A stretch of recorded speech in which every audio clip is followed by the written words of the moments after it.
അപ്പോൾ ഇന്നത്തെ വീഡിയോ എന്ന് പറഞ്ഞാൽ വളരെ എളുപ്പത്തിൽ കുക്കറിൽ ഒരു സാമ്പാർ ഉണ്ടാക്കുക എന്നുള്ളതാണ് നമ്മുടെ വീഡിയോ. ഇതിപ്പോൾ ഞാൻ കുറച്ച് പച്ചക്കറികളൊക്കെ എടുത്തിട്ടുണ്ട്. അപ്പോൾ ഇത്രയും പച്ചക്കറിയുടെ ആവശ്യമൊന്നുമില്ല, ഇതിലൊരു പകുതി മതിയാവും നമുക്ക്. ഇപ്പോൾ വീട്ടിൽ കുറച്ച് പെട്ടെന്ന് ഗസ്റ്റുകളൊക്കെ വന്നാൽ പെട്ടെന്ന് നമുക്ക് തയ്യാറാക്കി എടുക്കാൻ പറ്റുന്നൊരു സാമ്പാറാണ്. മറ്റേ സാധാരണ സാമ്പാർ ഉണ്ടാക്കുമ്പോൾ സമയം ഒരുപാട് എടുക്കും. ഇത് അങ്ങനെയല്ല, പെട്ടെന്ന് തന്നെ നമുക്ക് റെഡിയാക്കി എടുക്കാൻ പറ്റുന്ന ഒരു സാമ്പാറാണ്. അപ്പോൾ നമുക്ക് ആദ്യം ചെയ്യേണ്ട ഒരു കാര്യമുണ്ട്, അത് നമുക്ക് ആദ്യം ചെയ്തിട്ട് ഈ പച്ചക്കറിയൊക്കെ ഒന്ന് കട്ട് ചെയ്ത് മാറ്റാം. അപ്പോൾ ഇത്രയും വേണ്ട, ഇതിൻ്റെ പകുതി മതിയാവും, ഇത്രയും ആവശ്യമില്ല. അപ്പോൾ നമുക്ക് അടുത്ത പരിപാടിയിലേക്ക് കിടക്കാം. അപ്പോൾ ആദ്യം തന്നെ നമുക്ക് നെല്ലിക്ക വലിപ്പത്തിലുള്ള കുറച്ച് വാളംപുളി എടുക്കണം. വാളംപുളി ആദ്യമേ വെള്ളത്തിലേക്ക് ഇട്ട് വയ്ക്കണം. അപ്പോൾ നമുക്ക് ആദ്യം ഈ പച്ചക്കറിയൊക്കെ ഒന്ന് കട്ട് ചെയ്ത് എടുക്കാം. കട്ട് ചെയ്തതിന് ശേഷം നമുക്ക് കാണാം. അപ്പോൾ നമ്മൾ പച്ചക്കറിയെ കട്ട് ചെയ്ത് മാറ്റി വെച്ചിട്ടുണ്ട്. ഇനിയിപ്പോൾ ഇത് നല്ലോണം ഒന്ന് കഴുകി ഒരു കുക്കറിലോട്ട് മാറ്റാം. അപ്പോൾ നമ്മളിതൊരു കുക്കറിലോട്ട് മാറ്റിയിട്ടുണ്ട്. ഇനി അടുത്ത് ചെയ്യേണ്ടത് ഒരു സാമ്പാർ പരിപ്പാണ്. സാമ്പാർ പരിപ്പ് കൂടുതലൊന്നും ആവശ്യമില്ല, ഒരു 50 ഗ്രാം സാമ്പാർ പരിപ്പ് എടുത്താൽ മതി. അപ്പോൾ ഞാനിവിടെ ഒരു 50 ഗ്രാം സാമ്പാർ പരിപ്പ് എടുത്തിട്ടുണ്ട്. 50 ഗ്രാമേ ആവശ്യമുള്ളൂ, അതിൽ കൂടുതൽ ആവശ്യമില്ല. അപ്പോൾ ഇതിനെ ഞാനൊന്ന് കഴുകി കുക്കറിലോട്ട് മാറ്റിയാണ്. അപ്പോൾ സാമ്പാർ പരിപ്പ് കഴുകി കുക്കറിലോട്ട് ഇട്ടിട്ടുണ്ട്. ഇനി നമ്മൾ നേരത്തെ റെഡിയാക്കി വെച്ച വാളംപുളി അത് ഇതിലോട്ട് ഒഴിക്കണം. അപ്പോൾ പുളി ഇതിലോട്ട് ഒഴിക്കുകയാണ്.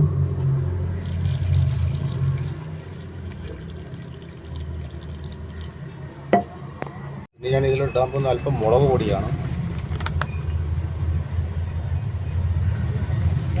ഞാൻ അല്പം ഇട്ടിട്ടുള്ളൂ. ഇനി ഓരോരുത്തരുടെ എരിവിന് കണക്കാക്കി ഇടാവുന്നതാണ്. ഇനി അല്പം മഞ്ഞൾപ്പൊടിയാണ് ഇടാൻ പോകുന്നത്.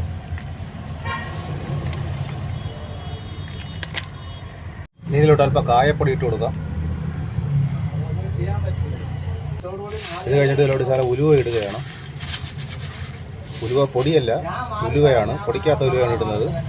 അടുത്തിടുന്നത് സാമ്പാർ പൊടിയാണ്. സാമ്പാർ 10 രൂപയുടെ 2 സാമ്പാർ പൊടിയാണ്. ഈ പാക്കറ്റ് 10 രൂപയുടെ പാക്കറ്റാണ് വാങ്ങിയിരിക്കുന്നത്. 2 സാമ്പാർ പൊടിയാണ് വാങ്ങിയത്. രണ്ടും ഞാൻ ഇതിലോട്ട് ഇട്ടിട്ടുണ്ട്. അപ്പോൾ ഇനി ഇതിലോട്ട് ഇടാൻ പോകുന്നത് കുറച്ച് മല്ലി ഇലയും കുറച്ച് കറിവേപ്പിലയുമാണ്. ഇത് നമുക്ക് ഇതിലോട്ട് കൊടുക്കാം.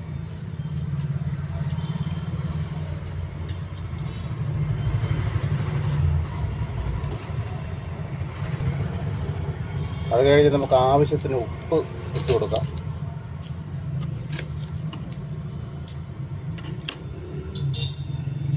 ഇനി ഇതിലോട്ട് ആവശ്യത്തിന് വെള്ളം ഒഴിച്ചു കൊടുക്കാം.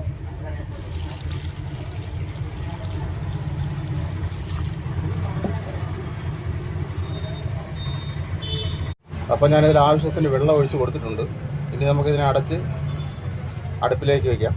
ഒരു 5 വിസിൽ കേൾക്കുന്നവരെ നമുക്ക് അടുപ്പിൽ വെച്ചുകൊണ്ട് വേവിച്ചെടുക്കാം. ഇത് പഴയ കുക്കറായതുകൊണ്ടാണ്. പുതിയ കുക്കറൊക്കെ ആണെങ്കിൽ ഒരു 3 വിസിലൊക്കെ മതിയാവും. അപ്പോൾ നമുക്കിതൊന്ന് അടുപ്പിലേക്ക് വയ്ക്കാം. അപ്പോൾ നമ്മൾ സാമ്പാർ അടുപ്പിലേക്ക് വെച്ചിട്ടുണ്ട്. അപ്പോൾ ഇനി ഒരു 5 മിനിറ്റ് വെയിറ്റ് ചെയ്യാം. ഇനി ഒരു 5 വിസിൽ കേൾക്കുന്നവരെ നമുക്കത് വെച്ചേക്കാം.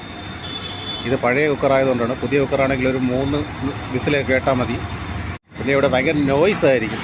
അത് റോഡ് സൈഡാണ്, അതുകൊണ്ട് നല്ല നോയ്സ് ഉണ്ടാവും. അതൊന്ന് ക്ഷമിക്കുക.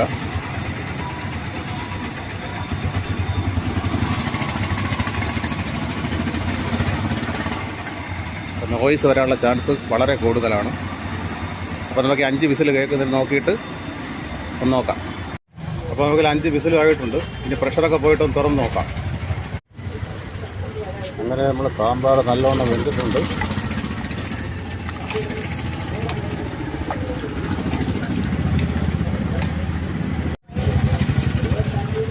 അപ്പോൾ ഇനി ഇതിലോട്ട് കുറച്ച് മല്ലിയില ഇട്ട് കൊടുക്കാം.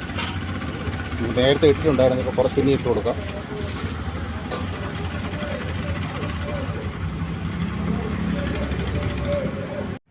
അപ്പം ഞാനിതിൽ കുറച്ച് കടുകും എല്ലാം താളിച്ച് വെച്ചിട്ടുണ്ട്. അപ്പം നമ്മൾ സാമ്പാർ റെഡി ആയിട്ടുണ്ട്. അപ്പോൾ നമ്മൾ ടേസ്റ്റി ആയിട്ടുള്ള സാമ്പാർ റെഡി ആയിട്ടുണ്ട്. നിങ്ങളൊന്ന് ഉണ്ടാക്കി നോക്കൂ, എന്നിട്ട് കമൻറ്റ് ചെയ്യും. അപ്പോൾ അടുത്ത വീഡിയോയിൽ കാണാം. ഓക്കെ.